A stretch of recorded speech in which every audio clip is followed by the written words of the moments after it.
Mga kagilagilalas na ginawang milagro ng ating Panginoong Hesus na itala sa banal na aklat.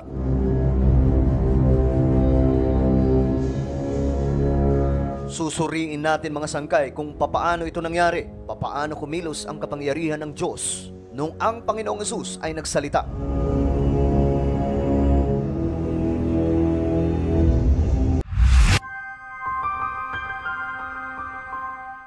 Hello, what's up mga sangkay? This is me. I'm back for another vlog today. Huwag niyo pong kailimutan na i-subscribe yung ating YouTube channel, i-click ang bell at i-click niyo po yung all. At sa mga nanonood po sa Facebook, i-follow niyo po yung ating Facebook page. Mga kagilagilalas at kamangha-manghang ginawa ng ating Panginoong Hesus, pag-uusapan po natin ngayon kung papaano lumikha si Jesus Christ ng mga nakakakilabot na milagro nung siya ay nasa lupa pa bago siya ipako sa krus.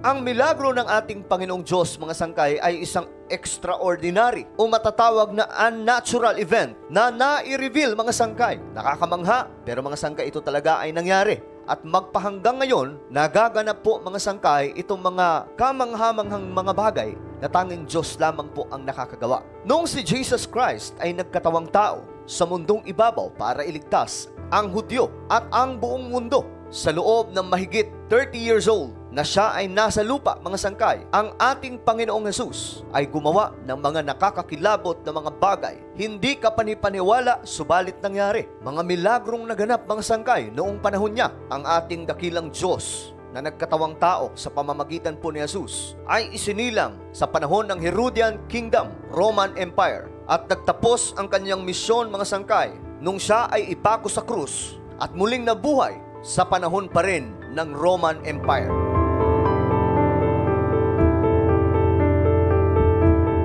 Ang pagkapako ng ating Panginoong Hesus sa krus ay madalas sa pag-uusapan, mga sangkay. Matunog ito sa buong Kristyanismo. Pinag-uusapan dahil ito po ang nagligtas o nagsalba sa sangkatauhan. Ngunit ngayon, mga sangkay, alam nyo ba na bago maganap ang pambihirang event na pagliligtas ng ating Panginoong Diyos sa sangkatauhan sa pamamagitan po ng pagpapapako sa ating Panginoong Hesus sa krus, naganap po muna, mga sangkay, ang napakaraming mga milagro na naitala po sa Biblia.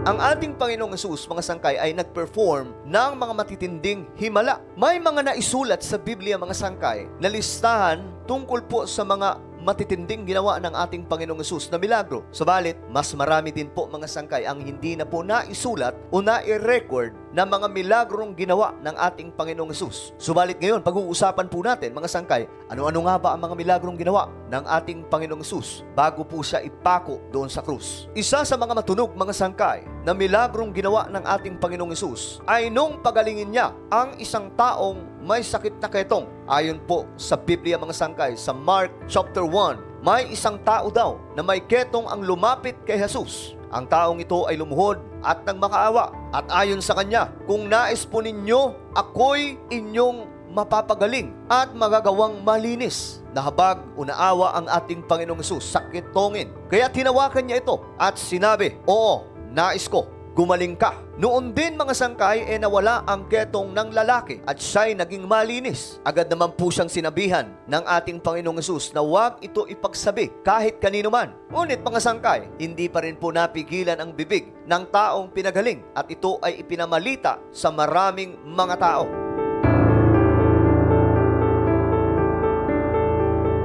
Kung kaya't, mga sangkay, ang ating Panginoong Hesus sinundan ng napakaraming tao dahil po sa nakakamangha niyang ginawa. Isang araw, mga sangkay, habang naglalakad ang ating Panginoong Hesus, sinundan siya ng dalawang lalaking bulag. Nagmamakaawa, mga sangkay, ang dalawang bulag habang dahan-dahang binabaybay at sinusundan ang ating Panginoon. Ang mga taong ito, mga sangkay, ay matagal na pong bulag. At nung mabalitaan nga po nila, mga sangkay, ang kumakalat na chismis na ang Panginoong Hesus ay nagpapagaling ng kahit na anong karamdaman, sila ay nakikiusap na mahabag umaawa. At ayon sa kanila, "Ikaw na anak ni David, mahabag ka sa amin." Pagpasok niya sa bahay, lumapit ang dalawang lalaki sa kanya. Sinabi ni Jesus sa kanila, "Sumasampalataya ba kayong magagawa ko ito?" Agad namang sumagot ang dalawang bulag. Oo, Panginoon. Nang magkagayon, hinipo ng ating Panginoong Hesus ang kanilang mga mata at sinabi, mangyari sa inyo ang ayon sa inyong pananampalataya. Namulat ang kanilang mga mata. Gumaling, nagkaroon po ng malaking himala. At sa sobrang tuwa at pagkamangha ng dalawang bulag mga sangkay, nagbilin ang ating Panginoong Hesus, huwag itong ipagsasabi sa kahit na sino. Ngunit mga sangkay, nang makaalis na sila, ikinalat nila ang nangyari sa buong lupaing iyon. Kung kaya't mga sangkay, lalo pong sinundan ang ating Panginoong Hesus ng napakaraming tao.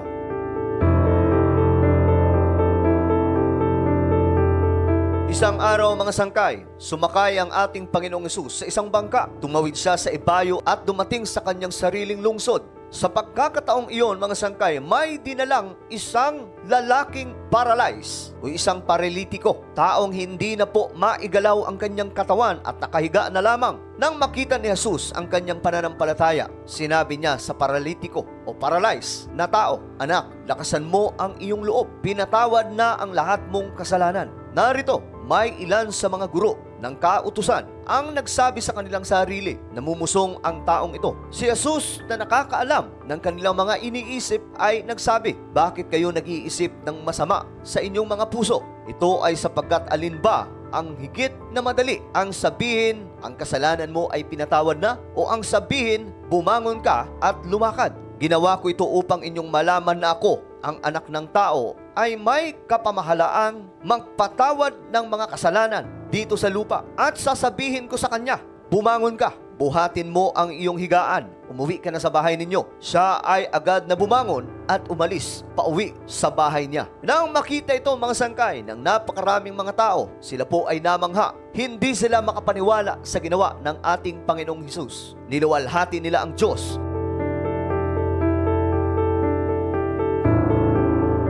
Kung papansinin po natin, ang bersikulong ito mula po sa Matthew chapter 9, mababasa po natin na ang ating Panginoong Hesus mismo ay nagpatawad sa isang kasalanan. Isa sa nagpapatunay mga sangkay na ang ating Panginoong Hesus ay ang Diyos na nagkatawang tao. Dahil walang ibang po pwedeng makapagpatawad sa kasalanan ng tao at gumawa ng mga milagrosong bagay, kundi ang Panginoong Diyos lamang. Alam mismo mga sangkay ng mga Hudyo na ang tanging makakapagpatawad lang sa kasalanan ay ang nag-iisang Diyos. Kung kaya't dito na po nag-umpisa na magduda sila sa ating Panginoong Hesus. Dahil para sa kanila, nilalapastangan niya ang Diyos sapagkat siya po mismo ay nagpapatawad. Na ang hindi po nila nare-realize na ang ating Panginoong Hesus, siya na po mismo ang naipropesiya sa Old Testament na isang Diyos o walang hanggang Ama na magkakatawang tao.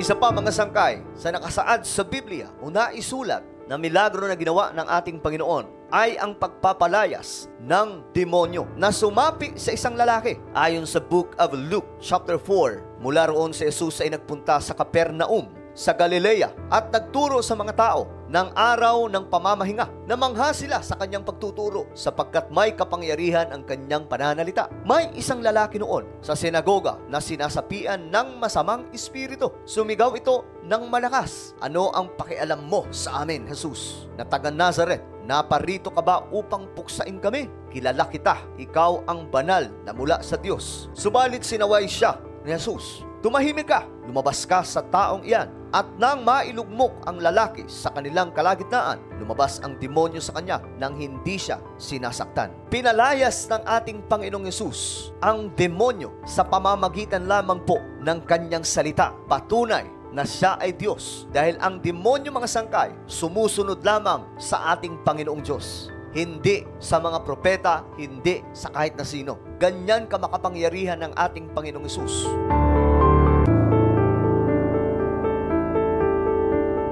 Kung kaya't kahit ngayon mga sangkay, kung gagamitin po natin sa maayos sa pamamaraan ang pangalan ng ating Panginoong Hesus, po pwedeng makapagpalayas tayo ng kahit na anong demonyo o demonic forces at kahit ang karamdaman mga sangkay, kayang pagalingin sa pamamagitan lamang po ng pangalan ng ating Panginoong Hesus. Bago ipako ang ating Panginoong Hesus mga sangkay, naganap din po ang isang matinding milagro. Noong time mga sangkay na hinalikan na po ang ating Panginoong Hesus ni Judas, isa sa mga tagasunod ng ating Panginoong Hesus na nagtraidor. Noong time mga sangkay na inaresto na si Jesus Christ ng mga sundalo dahil po kay Judas. Isa sa mga kasamahan ng ating Panginoong Hesus ang gumawa ng aksyon mga sangkay para ipagtanggol sana si Jesus Christ. Ayon sa Biblia, tinaga ng isa sa kanila ang alipin ng punong pari at naputol ang kanyang tenga, pero sinaway sila ni Jesus. Tama na iyan. At dito na mga sangkay, pinulot ng ating Panginoong Hesus ang naputol na tenga. Hinipo niya ang tenga mga sangkay at pinagaling ito.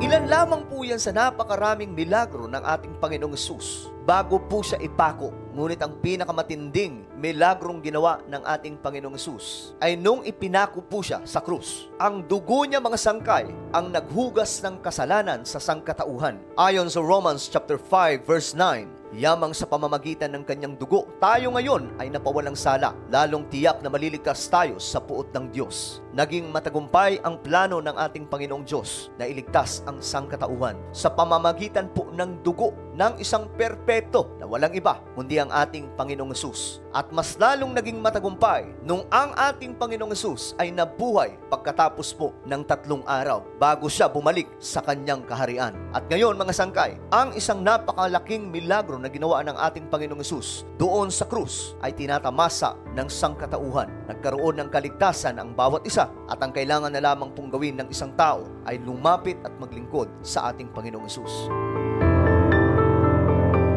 Ano po ang inyong opinion sa ating napag-usapan ngayon? Just comment down below. Huwag niyo pong kailimutan na i-subscribe yung ating YouTube channel.